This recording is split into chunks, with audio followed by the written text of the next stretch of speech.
کہ عید میلاد النبی منانا، اس میں جشن کرنا، نبی صلی اللہ علیہ وسلم کی آمد پہ خوشی منانا، یہ اسلام میں کیسا ہے؟ ہم رسول اللہ صلی اللہ علیہ وسلم کی سیرت دیکھتے ہیں.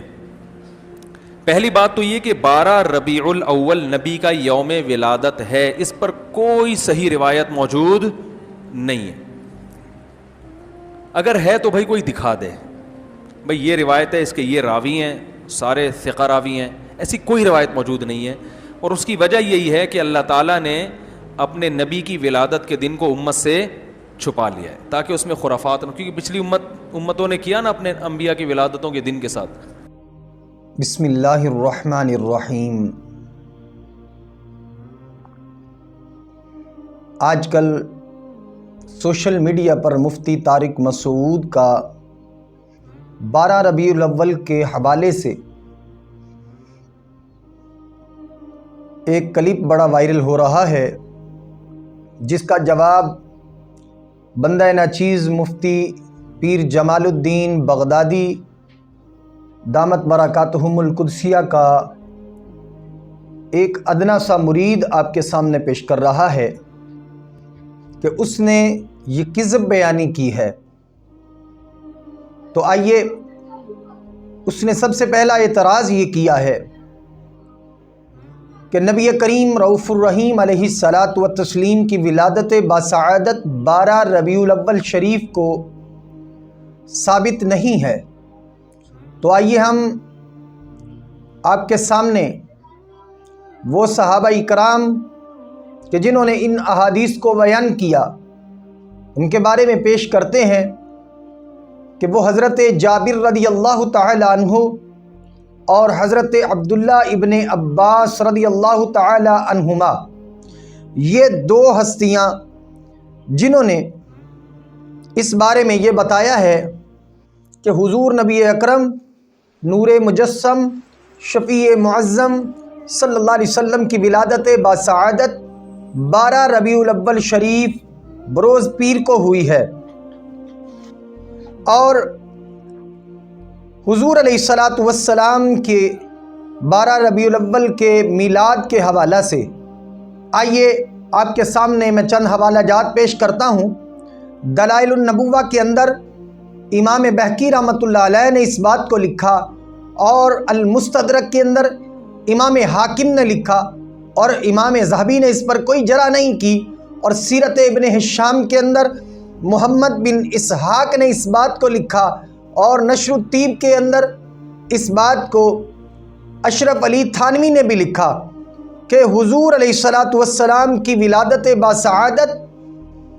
12 ربیع الاول شریف بروز پیر کو ہوئی ہے. اور البدایۃ والنہایہ کے اندر حافظ ابن کثیر نے بھی اسی بات کو لکھا ہے کہ حضور علیہ الصلاۃ والسلام کی ولادت باسعادت 12 ربیع الاول ہوئی ہے.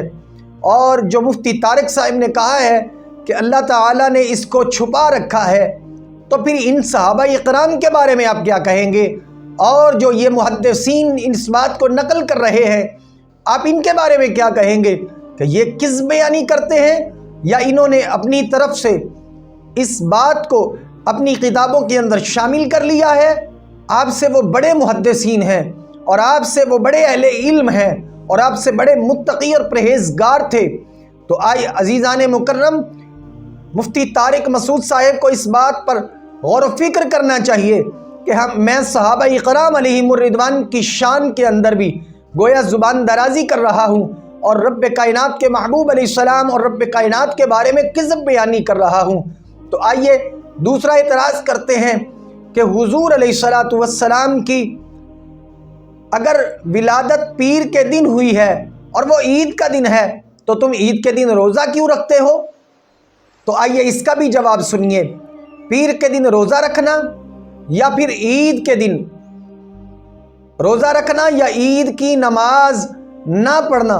اس کے بارے میں دلائل آئیے سماعت کیجئے. حضور علیہ الصلاۃ والسلام نے یوم عرفہ اور یوم النحر اور ایام تشریق کو عید کا دن فرمایا. اس کے لیے حوالہ جات آپ سماعت فرما لیجئے. مسلم شریف کے اندر بھی یہ حدیث مبارکہ موجود ہے، جامع ترمذی شریف کے اندر بھی یہ حدیث مبارکہ موجود ہے، ابن ماجہ شریف کے اندر بھی یہ حدیث مبارکہ موجود ہے، اور ابو داؤد شریف کے اندر بھی یہ حدیث مبارکہ موجود ہے، اور اس کے علاوہ بھی دیگر کتب کے اندر یہ حدیث مبارکہ موجود ہے کہ حضور علیہ السلام نے یوم عرفہ اور یوم النحر اور ایام تشریق کو عید کا دن قرار دیا۔ اور بتلائیے یوم عرفہ کے دن اور ایام تشریق کے اندر حضور علیہ السلام کا یہ فرمان یہ عید کے دن ہے، پھر ان میں تو نماز نہیں پڑھی جاتی، اور رہا یوم عرفہ کے دن حضور علیہ السلام نے اسے عید کا دن قرار دیا، کیا اس دن روزہ رکھنا منع ہے؟ حضور علیہ السلام نے اس بارے میں جو ارشاد فرمایا اسے امام مسلم، ترمذی، ابن ماجہ اور ابو داؤد کے اندر لکھا گیا، اور یہ دن عید کا دن ہے۔ جامع ترمذی، ابو داؤد شریف، نسائی اور المستدرک اور دارمی اور مسند امام احمد بن حنبل میں بھی یہ بات موجود ہے۔ اور اس کی فضیلت کے بارے میں جو امام مسلم، امام ترمذی اور ابن ماجہ اور ابو داؤد میں احادیث مبارکہ لکھی گئی ہیں کہ حضور علیہ السلام نے فرمایا جس نے یوم عرفہ کا روزہ رکھا اس کے اس سال کے اور آئندہ سال کے گناہوں کو رب کائنات